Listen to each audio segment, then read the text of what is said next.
ಪ್ರತಿಯೊಂದು ಕ್ಷೇತ್ರದಲ್ಲೂ ಕೂಡ ಈಗಾಗಲೇ ರಿಸಲ್ಟ್ ಟೆನ್ಷನ್ ಆರಂಭ ಆಗಿದೆ. ಪ್ರತಿಯೊಂದು ಕ್ಷೇತ್ರದಲ್ಲೂ ಕೂಡ ಬಹಳ ಕುತೂಹಲಕ್ಕೆ ಕಾರಣ ಆಗಿರುವಂತಹ ಕ್ಷೇತ್ರಗಳನ್ನ ನಾವು ನೋಡ್ತಾ ಇದ್ದೀವಿ. ಆ ಕ್ಷೇತ್ರದಲ್ಲಿ ನಾವು ಗಮನಿಸೋದಾದ್ರೆ ಮೈಸೂರಿನ ಕತೆ ಏನಾಗತ್ತೆ ಅನ್ನೋದು ಬಹಳ ಕುತೂಹಲಕ್ಕೆ ಕಾರಣ ಆಗಿದೆ. ಹಾಗಾದ್ರೆ ಮೈಸೂರಿನಲ್ಲಿ ಏನಾಗಬಹುದು ಅನ್ನೋದ್ರ ಬಗ್ಗೆ ನಾವು ಹೇಳೋದಕ್ಕಿಂತ ನಾಳೆಯ ಫಲಿತಾಂಶದ ಬಗ್ಗೆ ಅಭ್ಯರ್ಥಿಗಳೇ ಮಾತನಾಡಿದ್ದಾರೆ. ಒಂದ್ ಕಡೆ ಪ್ರತಾಪ್ ಸಿಂಹ, ಇನ್ನೊಂದ್ ಕಡೆ ವಿಜಯಶಂಕರ್ ಮಾತನಾಡಿದ್ದಾರೆ. ಏನ್ ಹೇಳಿದ್ದಾರೆ ನೋಡೋಣ. ಈ ಮೈಸೂರು ಇದೆಯಲ್ಲ, ಇದು ಕಾಂಗ್ರೆಸ್ನ ಭದ್ರಕೋಟೆ. 13 ಲೋಕಸಭಾ ಚುನಾವಣೆಯನ್ನು ಕಾಂಗ್ರೆಸ್ಸಿನ ಸ್ವಂತ ಬಲದ ಮೇಲೆ ನಾವು ಇಲ್ಲಿ ಗೆದ್ದಿದ್ದೇವೆ. ಅದರ ಜೊತೆಯಲ್ಲಿ ಈ ಸಲ ಜನತಾದಳ ನಮಗೆ ಸೇರಿಕೊಂಡಿದೆ. ಜನತಾದಳ ಕಾಂಗ್ರೆಸ್ ಒಂದಾದ ಮೇಲೆ ಇಲ್ಲಿ ಬೇರೆ ಪಾರ್ಟಿ ಗೆಲ್ಲುತ್ತೆ ಅಂತ ಊಹೆ ಮಾಡಲಿಕ್ಕೂ ಸಾಧ್ಯ ಇಲ್ಲ. ಇಲ್ಲಿ ಭಾರತೀಯ ಜನತಾ ಪಾರ್ಟಿಯವರು ಲೆಕ್ಕ ಹಾಕೋದೇನೆಂದರೆ ಜನತಾದಳದ ಓಟು ನಮಗೆ ವರ್ಗಾವಣೆ ಆಗಿದೆ ಅಂತ. ಎಲ್ಲೋ ಜನತಾದಳದ ಕಾರ್ಯಕರ್ತ ಭಾರತೀಯ ಜನತಾ ಪಾರ್ಟಿ ಬಾವುಟ ಹಿಡಿದು ಯಾವುದೇ ಬೂತ್ನಲ್ಲಿ ಕೆಲಸ ಮಾಡಿಲ್ಲ. ಯಾವುದೇ ಮತಗಟ್ಟೆಯಲ್ಲಿ ನೇರವಾಗಿ ಅವ್ರ ಪರವಾಗಿ ಮತವನ್ನೇ ಕೇಳಿಲ್ಲ. ಆ ರೀತಿ ಮತ ಕೇಳಿದರೆ ಜನತಾದಳದ ಕಾರ್ಯಕರ್ತ ನಮ್ಮ ಪರವಾಗಿ ಕೇಳಿದ್ದೇನೆ, ಕಾಂಗ್ರೆಸ್ ಪರವಾಗಿ. ಕದ್ದು ಮುಚ್ಚಿ ಅವರಿಗೆ ಓಟ್ ಹೋಗಿದೆ ಅನ್ನುವಂಥದ್ದಿದೆ. ಕದ್ದು ಮುಚ್ಚಿ ಒಂದು 10 ಭಾಗ 20 ಭಾಗ ಹೋಗ್ಬೋದು. ಅದು ಯಾವುದೇ ಕಾರಣ ಕೂಡ ಚುನಾವಣೆ ಫಲಿತಾಂಶ ಮೇಲೆ ಪರಿಣಾಮ ಬೀರಲಿಕ್ಕೆ ಸಾಧ್ಯ ಇಲ್ಲ. ಇಲ್ಲಿ ಮೈತ್ರಿ ಗಟ್ಟಿಯಾಗಿದೆ, ಮೈತ್ರಿ ಬಿಗಿಯಾಗಿ ಕೆಲಸ ಮಾಡಿದೆ. ಮತ್ತು ಜನತಾದಳದ ಓಟು ಕೂಡ ನಿಶ್ಚಿತವಾಗಿ ಕೂಡ ಕಾಂಗ್ರೆಸ್ ಅಭ್ಯರ್ಥಿ ಬಂದಿದೆ. ಅತ್ಯಂತ ಉತ್ತಮ ಅಂತ ಬಹುಮತದಿಂದ ಈ ಚುನಾವಣೆ ನಾವು ಗೆಲ್ತೀವಿ. ಪಾರ್ಟಿ ಒಳಗೂ ಭಿನ್ನಾಭಿಪ್ರಾಯಗಳಿರ್ತದೆ, ಪಾರ್ಟಿ ಹೊರಗೂ ಭಿನ್ನಾಭಿಪ್ರಾಯ ಇರ್ತದೆ. ಈ ಭಿನ್ನಾಭಿಪ್ರಾಯ ಪ್ರಜಾತಂತ್ರ ವ್ಯವಸ್ಥೆಯಲ್ಲಿ ಅತ್ಯಂತ ಸಹಜವಾದ್ದು. ಆದರೆ ಫಲಿತಾಂಶಕ್ಕೆ ನಿರ್ದಿಷ್ಟ ಕಾರಣಗಳಿದೆ. ಅದಕ್ಕೆ ಆ ಸಂಘಟನೆ ಶಕ್ತಿ ಇರ್ಬೋದು, ಕಾರ್ಯಕರ್ತರ ದುಡಿಮೆ ಇರ್ಬೋದು, ಆ ಕಾಲದಲ್ಲಿ ಆ ಕಾಲಘಟ್ಟದಲ್ಲಿ ಬರುವಂಥ ರಾಜಕೀಯ ಸನ್ನಿವೇಶ ಸಂದರ್ಭಗಳಿರ್ಬೋದು. ಜನರ ಮನಸ್ಸಿನಲ್ಲಿ ಚುನಾವಣೆ ಘೋಷಣೆ ಆಗ್ತಿದ್ದಂಗೆ ಒಂದು ತೀರ್ಮಾನವನ್ನು ತೆಗೆದುಕೊಳ್ತಾರೆ.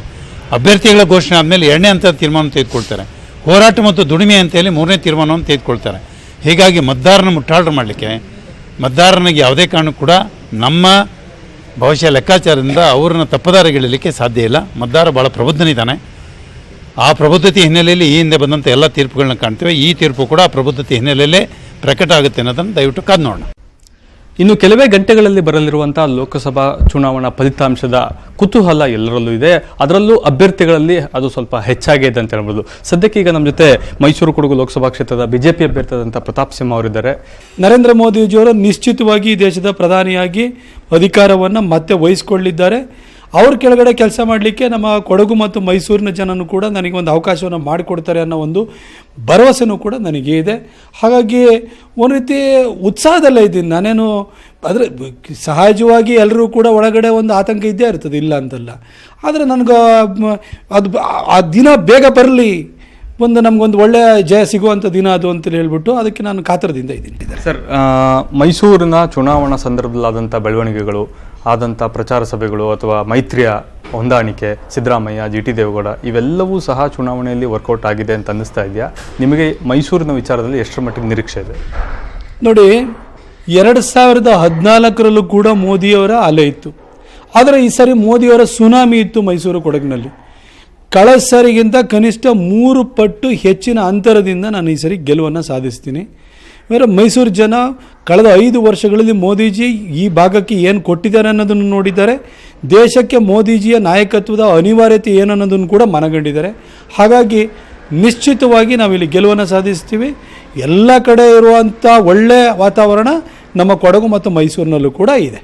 ಸರ್, ಮೈಸೂರು ಗೆಲ್ತೀನಿ ಅಂತ ಹೇಳ್ತಾ ಇದ್ದೀರಾ. ಗೆಲ್ಲೋದಾದರೆ ನಿಮಗೆ ಯಾವ ಭಾಗದಲ್ಲಿ ಹೆಚ್ಚಿನ ಅನುಕೂಲ ಆಗುತ್ತೆ ಮತ್ತು ಅಂತರವನ್ನು ಎಷ್ಟು ನಿರೀಕ್ಷೆ ಮಾಡ್ತಾ ಇದ್ದೀರಿ?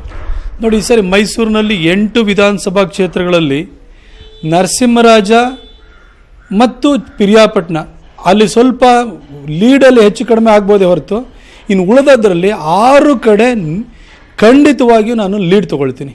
ಪಿರಿಯಾಪಟ್ಟಣದಲ್ಲಿ ಭಾಳ ವ್ಯತ್ಯಾಸ ಆಗುತ್ತೆ ಅಂತೆಲ್ಲ ಅಲ್ಲ.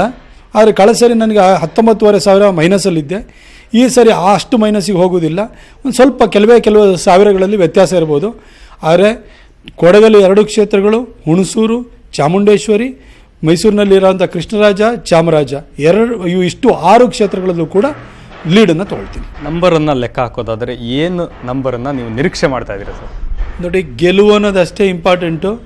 ಕಳೆದ ಸರಿಗಿಂತಲೂ ಕೂಡ ನಾನು ಆಗಲೇ ಹೇಳಿದೆ, 3 ಪಟ್ಟು ಹೆಚ್ಚಿನ ಮತಗಳ ಅಂತರದಿಂದ ನಾನು ಗೆಲ್ತೀನಿ. ಎಸ್, ಇದು ಹಾಲಿ ಸಂಸದ ಮತ್ತು ಬಿಜೆಪಿ ಅಭ್ಯರ್ಥಿಯಾಗಿರುವಂಥ ಪ್ರತಾಪ್ ಸಿಂಹ ಅವರ ಸ್ಪಷ್ಟವಾದ ಮಾತುಗಳು. ಕಳೆದ ಬಾರಿಗಿಂತ 3 ಪಟ್ಟು ಹೆಚ್ಚಿನ ಮತಗಳಲ್ಲಿ ನಾನು ಗೆಲ್ತೇನೆ, ಆ ವಿಶ್ವಾಸ ನನಗಿದೆ. ಆದರೆ ನಂಬರನ್ನು ನಾನು ಹೇಳಲ್ಲ ಅನ್ನೋ ಒಂದು ಮಾತುಗಳನ್ನು ಸ್ಪಷ್ಟವಾಗಿ ಹೇಳ್ತಾ ಇದ್ದಾರೆ. ಮಧು ಜೊತೆ ಪುಟ್ಟಪ್ಪ, ನ್ಯೂಸ್ 18 ಕನ್ನಡ, ಮೈಸೂರು.